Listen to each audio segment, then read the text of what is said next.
नमस्ते दोस्तों, मैं राकेश आप सभी का स्वागत करता हूँ आज की इस नए वीडियो में। दोस्तों आज हम मेंस्ट्रुएशन 3D का पूरा कंप्लीट इसका बेसिक कंसेप्ट आज हम बताने वाले हैं और मेंस्ट्रुएशन 3D में आपको क्या-क्या पढ़ना है वो भी बताएंगे। और पहले मेंस्ट्रुएशन 3D पहले कहते हैं किसके उसके बारे में डिस्कस करते हैं। उसमें क्या-क्या निकालना रहता है, ठीक है, क्या-क्या पढ़ना रहता है वो सारा कंसेप्ट ऐसे में बता देंगे। तब उसके बाद कितना उसमें मेंस्ट्रुएशन 3D में टॉपिक पढ़ना रहता है, सारे टॉपिक के बारे में डिस्कस करेंगे, ठीक है। पहले इसका बेसिक समझते हैं। मेंस्ट्रुएशन 3D टॉपिक का नाम, पहले चैप्टर का नाम लिखिए menstruation 3D। Menstruation menstruation 3D यानी मेंस्ट्रुएशन 3D। मेंस्ट्रुएशन को दो भागों में बांटा जाता है, ठीक है। एक होता है मेंस्ट्रुएशन 2D, एक होता है मेंस्ट्रुएशन 3D। मेंस्ट्रुएशन एक 2D होता है, मेंस्ट्रुएशन एक 3D होता है। पहले 3D का मतलब समझिए, 3D। D के मतलब क्या होता है? डायमेंशन। डायमेंशन यानी बीमाएं। डायमेंशन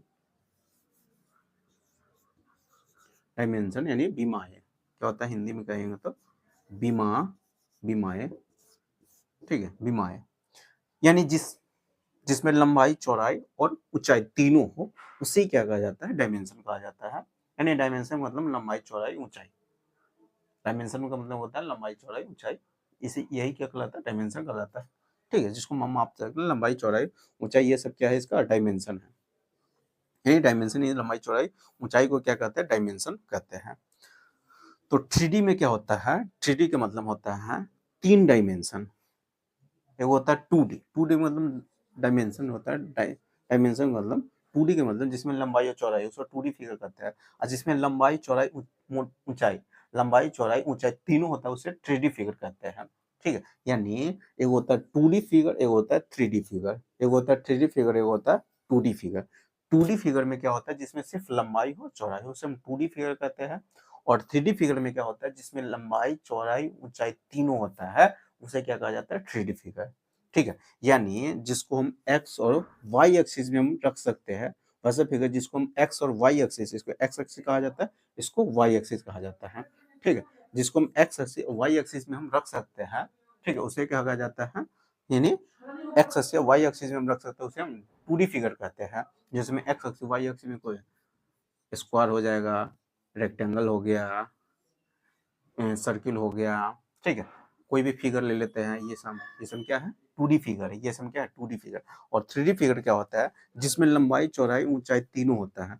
यानी जो जिसको हम x एक्सिस, y एक्सिस और z एक्सिस, ये हो गया z एक्सिस, ये क्या होता है? z axis. इसी को हम थोड़ा सा बोर्ड पर अगर बनाना है, 3D फिगर को बोर्ड पर पूरा एग्जैक्ट रूप से नहीं बना सकते। अगर इसको थोड़ा सा बोर्ड पर बनाना है तो ये क्या है? ऐसे होता है। क्या होता है? ऐसे होता है। तो ये हो गया, ये समझिए ऐसे नहीं है, ये ऐसे है। ये क्या है? ऐसे है। ये 3D फिगर है।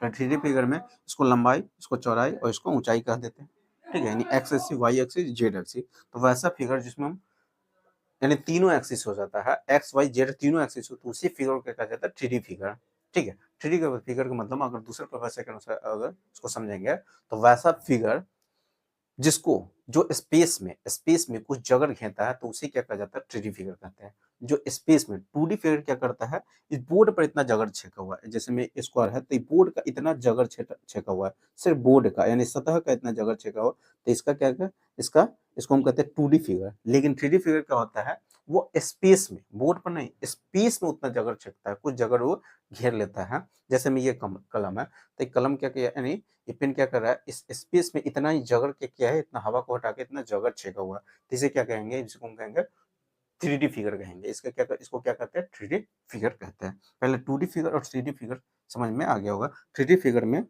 क्या क्या पढ़ना होता है? 3D फिगर तो बहुत सारा होता है, लेकिन उसमें भी कुछ ही चीज आपको क्या है? पढ़ना है। यानी समझिए ना, जो तीनों एक्सिस में हो उसे 3D फिगर कहते हैं। जो दो एक्सिस में आता है उसे 2D फिगर कहते हैं। यानी एक्स वाई जेड एक्सिस में होता है उसे 2D फिगर कहेंगे, और एक्स वाई जेड तीनों एक्सिस में होता है उसे 3D फिगर कहते हैं। तभी तो फिलहाल में हमको 3D फिगर पढ़ना है, ठीक है। 3D फिगर में क्या क्या पढ़ना है? आपको क्यूब के बारे में पढ़ना है। पहला इसमें क्यूब के बारे में बताएंगे, दूसरा फिर क्यूब के मतलब घन, घन के बारे में पढ़ाएंगे। दूसरा इसी का टॉपिक होता है। इसमें दूसरा टॉपिक क्या पढ़ना होगा? क्यूबोइड। क्यूबोइड, यानी घनाभ, घनाभ पढ़ाएंगे, घनाभ। तीसरा हो जाता है, तीसरा बेलन यानी सिलेंडर, सिलेंडर पढ़ना होगा, सिलेंडर का मतलब बेलन। तीसरा टॉपिक। चौथा टॉपिक इसमें पढ़ाएंगे कोन या स्फीयर, स्फीयर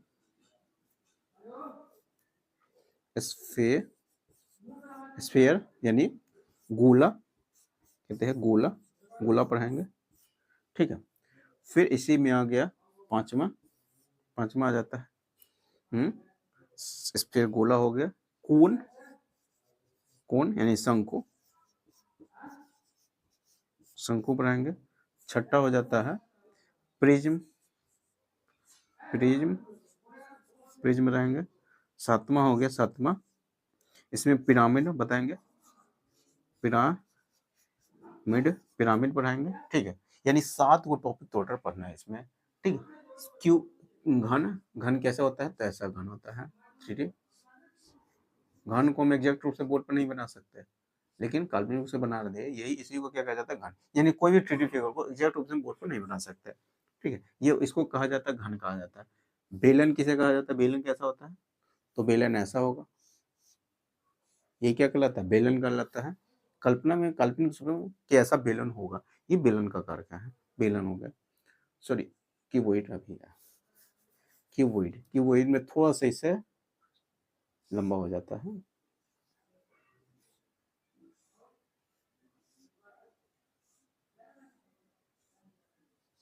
ये क्या हो गया, क्यूबॉइड हो गया, कोई दिक्कत नहीं है, यानी घनाभ होगा।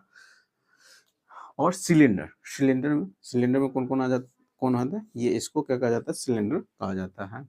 स्फीयर, गोला कैसा होता है, तो क्रिकेट का बॉल आप देखे होइएगा, ऐसा क्रिकेट का जो बॉल होता है उसे क्या कहा जाता है, गोला कहा जाता है, गोला के रूप में होता है। एक होता है ऐसा, ये सर्किल है, ये क्या है, सर्किल है, ये सर्किल है, यानी सर्किल का मतलब इतना बोर्ड का इतना भाग ये छेका हुआ है, ये बोर्ड का इतना भाग छेका हुआ है, ये सर्किल कहलाता है। लेकिन ये गोला क्या होता है, वो स्पेस में, गोला ऐसा होता है, गोला टाइप का होता है, वो स्पेस में उतना जगह घेरा हुआ रहता है, ठीक है, यानी हवा में उतना जगह घेरा हुआ रहता है, तो उसे गोला कहा जाता है, इसके सर्किल कहते हैं, ठीक है।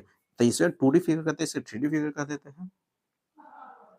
ये कोन कैसा होता है, तो कोन आप जानते होइएगा, कोन कैसे होता है, तो ऐसे ये बड्डे में टोपी जो रहता है वो कोन कहलाता है। पिरामिड, प्रिज्म पढ़ना होगा, प्रिज्म बताएंगे, फिर पिरामिड इसी में पढ़ना होगा, ठीक है, कोई दिक्कत नहीं है। यानी इतना टॉपिक इसमें पढ़ना होता है, कितना, इतना टॉपिक इसमें क्या करना होगा, पढ़ना होगा, कोई दिक्कत नहीं। यहाँ हो गया, इस अब इतना तो ही बता दिए, इतना टॉपिक हम आपको क्या करना है, पढ़ना है। अब समझते हैं 3D फिगर समझ में आ गया। अब 3D फिगर भी, अब यहाँ पर हम 3D भागों को, 3D फिगर भी 2 प्रकार के होता है। अगर इसी को हम बांटते हैं तो 2 प्रकार के, इसमें हम 2 प्रकार का बांट देंगे। जिसकी सतह अगर फ्लैट होता है उसे फ्लैट 3D फिगर कहेंगे, यानी जिसके सतह फ्लैट हो उसे 3D फिगर कहते हैं, और जिसके सतह कर्व होता है उसे हम कर्व 3D फिगर कहेंगे, यानी जिसके सतह क्या होता है, फ्लैट होता है, ठीक है। जैसे में घन ले लेते हैं, क्या है, घन। 3D फिगर कितने टाइप का होता है, 2 टाइप का होता है। एक होता है जिसके सतह फ्लैट होता है, फ्लैट यानी समतल, जिसके सतह क्या हो, फ्लैट हो, फ्लैट यानी समतल, जिसके सतह, प्रत्येक सतह क्या हो, फ्लैट हो, फ्लैट यानी समतल, समतल हो, उसे फ्लैट 3D फिगर कहेंगे। जैसे हमें फ्लैट 3D फिगर में ये घन हो गया, घनाभ हो जाता है। और जिसके सतह क्या हो, कर्व हो, कर्व यानी घुमावदार, कर्व के मतलब घुमावदार, घुमावदार कहिए, या उसी को वक्र कहिए, या इसी को क्या कहते देते, वक्र। क्या, जिसके सतह कर्व हो यानी घुमावदार हो, या वक्र हो। जैसे में इसमें कौन कौन फिगर आ जाता है, इसमें गोला आ जाता है, गोला क्रिकेट का बॉल है, वो गोला, वो क्या होता है, घुमावदार, उसका सतह क्या होता है, कर्व होता है, घुमावदार होता है, गोला आ गया। इसी में आ गया है बेलन आ जाता है। बेलन भी क्या है, एक बेलन भी क्या है, बेलन भी क्या है वो कर्व्स, यानी कर्व घुमावदार, जिसका सतह घुमावदार होता है उसको हम क्या कर्व 3D फिगर कहेंगे। यानी ये हो गया, इसमें ये बेलन आ गया, इसी का एग्जांपल है, इसी का एग्जांपल ले लेते हैं। बेलन हो गया, कोन हो गया, कोन ये भी इसी का एग्जांपल होता है, कोई दिक्कत नहीं है। तो ये हो गया, ये सम क्या है कर्व घुमावदार। इसका सतह सम क्या होता है, इसका सतह क्या होता है घुमावदार होता है।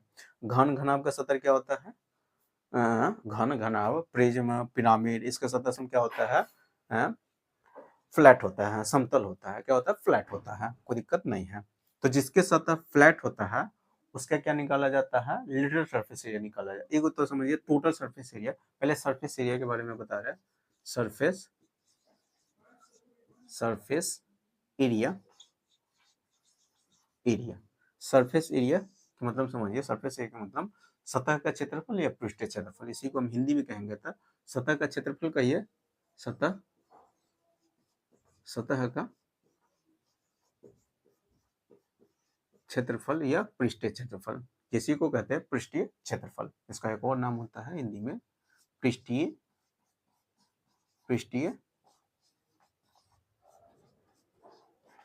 क्षेत्रफल, पृष्ठीय क्षेत्रफल, या तो सतह का क्षेत्रफल कहेंगे या पृष्ठीय क्षेत्रफल कहेंगे सरफेस एरिया। पहले समझते हैं surface area.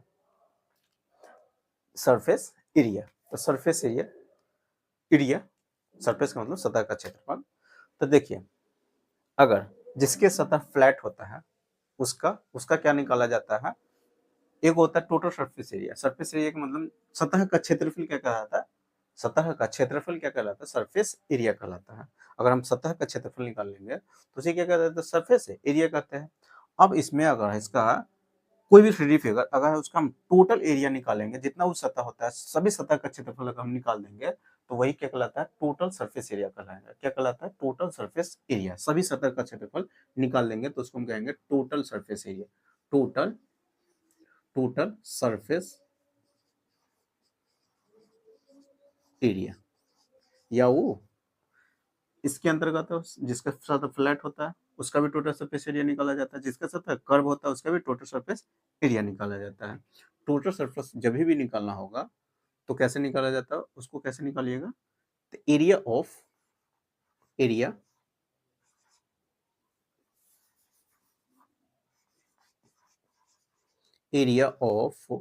All, sorry sum of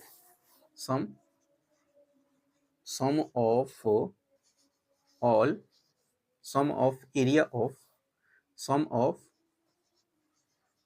of all surface यानी सभी सतह के एरिया का योग ही क्या कहलाता है, टोटल सरफेस एरिया कहलाता है। सभी जितना भी सतह रहेगा सभी सतह के एरिया का योग कर देते हैं तो क्या निकल के आता है, टोटल सरफेस एरिया आता है। ठीक है, अगर वही अगर हम देखिए, जिसका सतह फ्लैट होता है उसका लिटरल सरफेस एरिया निकाला जाता है। क्या, अगर लिटरल सरफेस एरिया और कर्व सरफेस, एक होता है लिटरल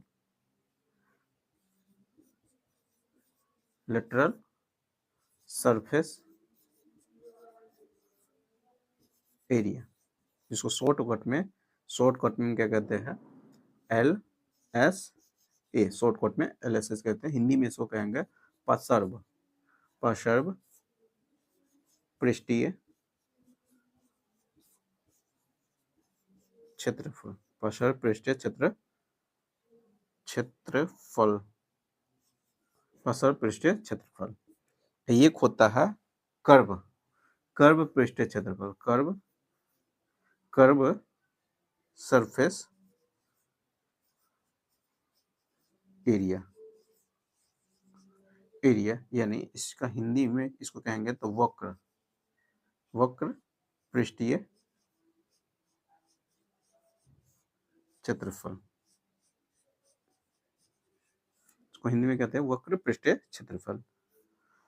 पहले प्रसार पृष्ठीय क्षेत्रफल में और वक्र पृष्ठीय क्षेत्रफल, देखिए नाम अलग अलग, दोनों का मतलब एक ही होता है। सिर्फ प्रसार पृष्ठीय क्षेत्रफल निकालिए या वक्र पृष्ठीय क्षेत्रफल निकालते हैं।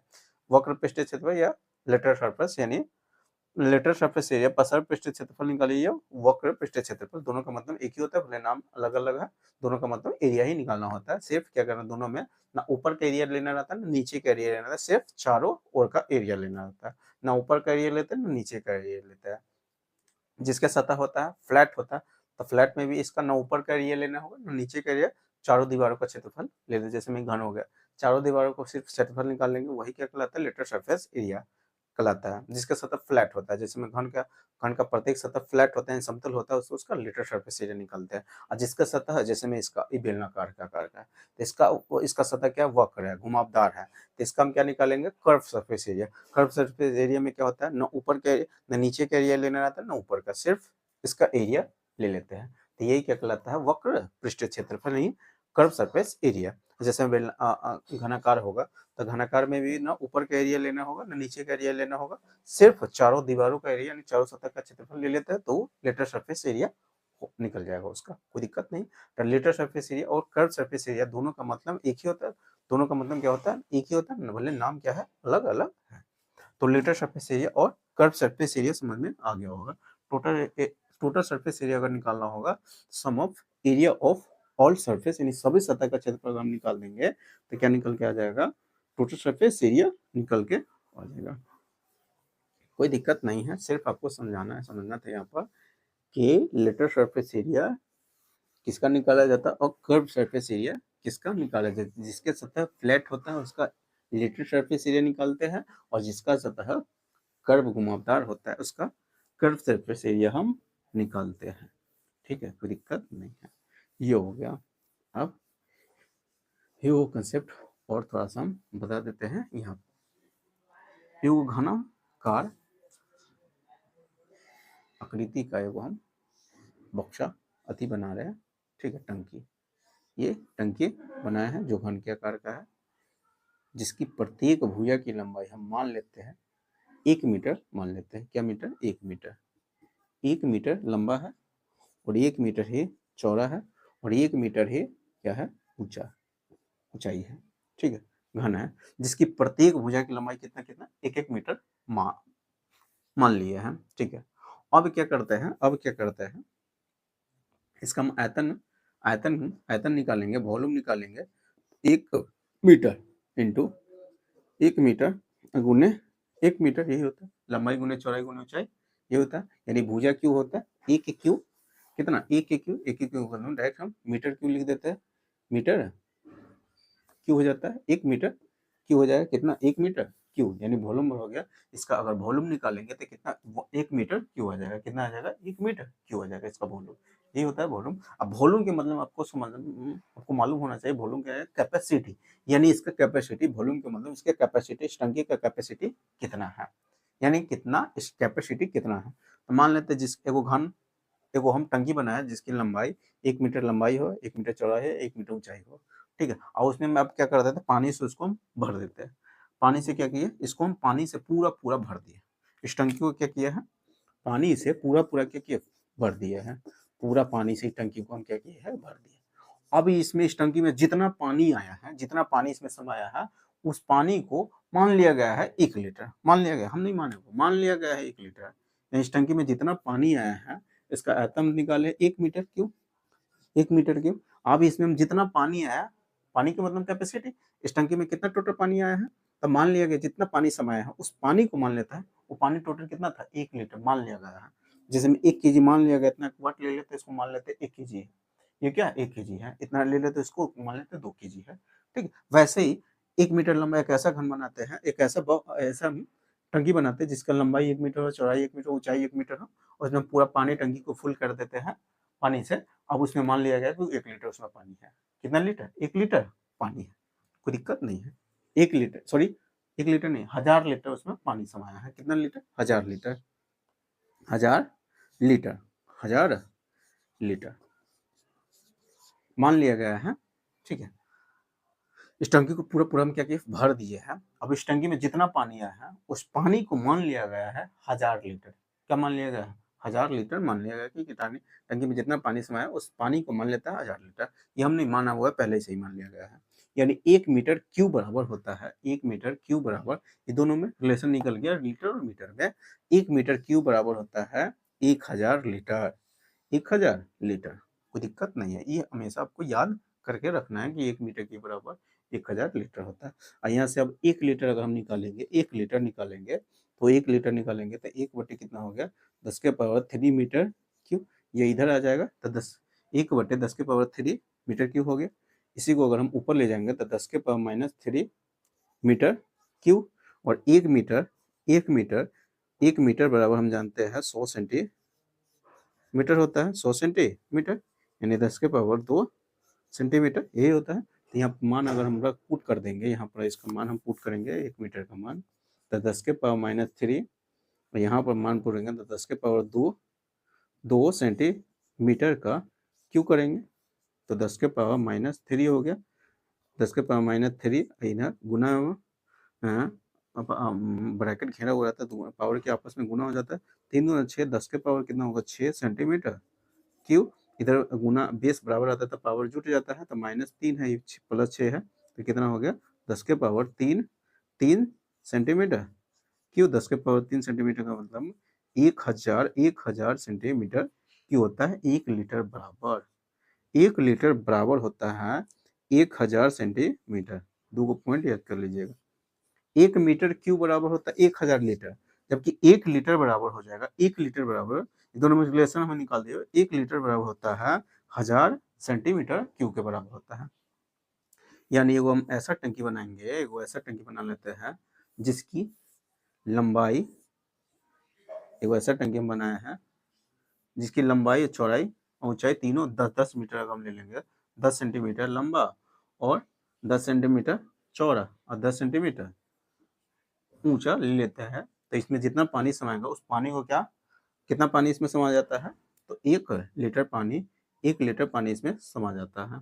ठीक है, इसका 10 से गुना करेंगे तो कितना 10 गुना 10 सेंटीमीटर, 10 मीटर लंबा, 10 मीटर ऊंचा, 10 मीटर चौड़ा, लंबाई ऊंचाई यानी 10 सेंटीमीटर का हम क्या कर लेते हैं 10 मीटर लंबा हो। एक ऐसा हम क्या बॉक्स बनाते हैं जिसका लंबाई, यानी एक ऐसा हम टंकी बनाएंगे जिसका लंबाई 10 मीटर हो, ऊंचाई चौड़ाई भी 10 मीटर हो, 10 सेंटीमीटर हो, ऊंचाई भी 10 सेंटीमीटर हो।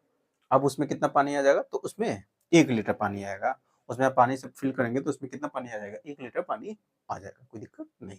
सवाल समझ में आया होगा। यानी 1 लीटर बराबर होता है 1000 सेंटीमीटर क्यूब। 1000 सेंटीमीटर क्यूब हो जाता है, जबकि 1 मीटर क्यूब बराबर होता है 1000 लीटर। ये तो याद कर लीजिएगा कि 1 मीटर लंबा, 1 मीटर चौड़ा, 1 मीटर ऊंचाई का एगो हम टंकी बनाएंगे, उसमें पानी से फिल कर देंगे उस टंकी को, तो उस टंकी में टोटल कितना पानी आ जाता है तो 1000 लीटर पानी आ जाएगा। मान लिया गया है पहले से, जितना पानी समा है उसको मान लेते हैं 1000 लीटर पानी है। कितना मान लिया गया है 1000 लीटर, पहले से ही मान लिया, तो हम भी मान लेते हैं 1000 लीटर पानी, यानी 1 मीटर क्यूब बराबर कितना 1000 लीटर के बराबर हो जाएगा, कोई दिक्कत नहीं है। और 1 लीटर बराबर 1000 सेंटीमीटर क्यूब के बराबर होता है। दोनों याद कर लीजिएगा क्योंकि दोनों का क्वेश्चन में बराबर यूज होगा। ठीक है, तो ये हो गया पूरा, इसका कंसेप्ट समझ में आ गया होगा।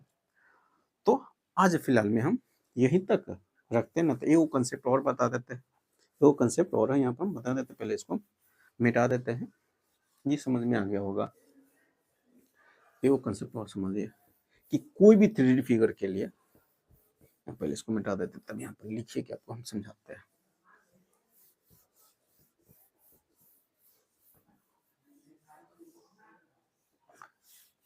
देखिए, डायमेंशन का विमाएँ को, लंबाई चौड़ाई ऊंचाई को हम किस में मापते हैं सेंटीमीटर। डायमेंशन यानी डायमेंशन का विमाएँ को हम किस में मापते हैं, या तो सेंटीमीटर में मापेंगे, या मीटर में मापते हैं, या किलोमीटर में मापते हैं। बहुत बड़ा दूरी रहता है तो किलोमीटर में मापते थे, यही होता है, किलोमीटर में मापते हैं। किसको, डायमेंशन को, विमाएँ को मतलब लंबाई चौड़ाई ऊंचाई किसमें मापते हैं तो सेंटीमीटर, मीटर या किलोमीटर में मापते हैं। जबकि एरिया जब भी हम 3D फिगर पढ़ रहे हैं, 3D फिगर पढ़ रहे हैं तो यहाँ पर हम सरफेस एरिया लिख देते हैं। सरफेस एरिया किस में मापा जाता है, एरिया हमेशा सेंटीमीटर स्क्वायर में मापते हैं, या मीटर स्क्वायर में मापते हैं या किलोमीटर स्क्वायर में मापते हैं, यही होता है। जबकि एरिया सेंटीमीटर स्क्वायर में मापते हैं या मीटर स्क्वायर या किलोमीटर स्क्वायर में मापते हैं। जबकि वॉल्यूम किस में मापते हैं? तो वॉल्यूम का मतलब पूजा क्यों होता है, वॉल्यूम किस में मापते हैं? सेंटीमीटर क्यूब में मापते हैं या मीटर क्यूब में मापते हैं या किलोमीटर क्यूब में मापते हैं। सेंटीमीटर क्यूब या मीटर क्यूब या किलोमीटर क्यूब में मापते हैं। वॉल्यूम का मतलब समझ में आ गया, वॉल्यूम किसे कहा जाता है? आयतन। तो वैसा 3D फिगर जो स्पेस में कुछ जगह घेरता है, वही जगह उस फिगर क्या क्या कहलाता है? उस फिगर क्या क्या कहलाता जाता है? आयतन। वॉल्यूम कहलाता है। वॉल्यूम का मतलब कैपेसिटी, यानी जितना वो कैपेसिटी, जितना वो जगह घेर लिया हुआ है, वही जगह उस फिगर का वो क्या कहलाएगा? यानी आयतन कहलाता है। आयतन का मतलब समझ में आ गया होगा, आयतन किसे कहा जाता है, कोई दिक्कत नहीं है।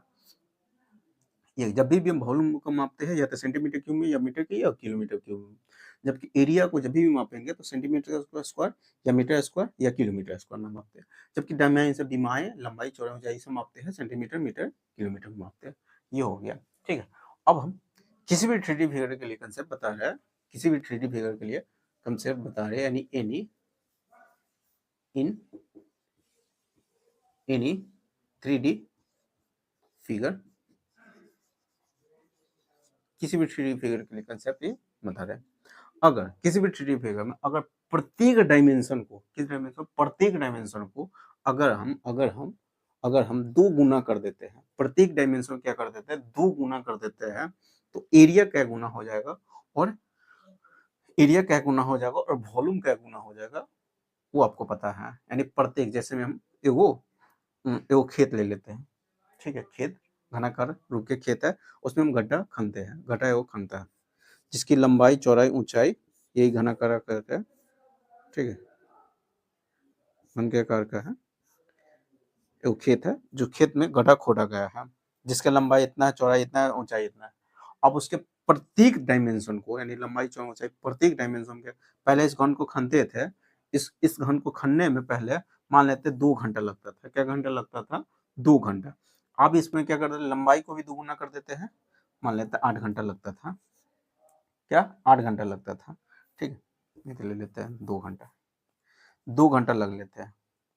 अब इसको क्या कर लेते हैं, लंबाई को, सही है, लंबाई को क्या कर लेते हैं, दुगुना कर देते हैं, लंबाई को दुगुना कर देते हैं, चौड़ाई को भी दुगुना, ऊंचाई को भी दुगुना कर देंगे, सबको दुगुना। तो अब क्या घंटा लग जाएगा?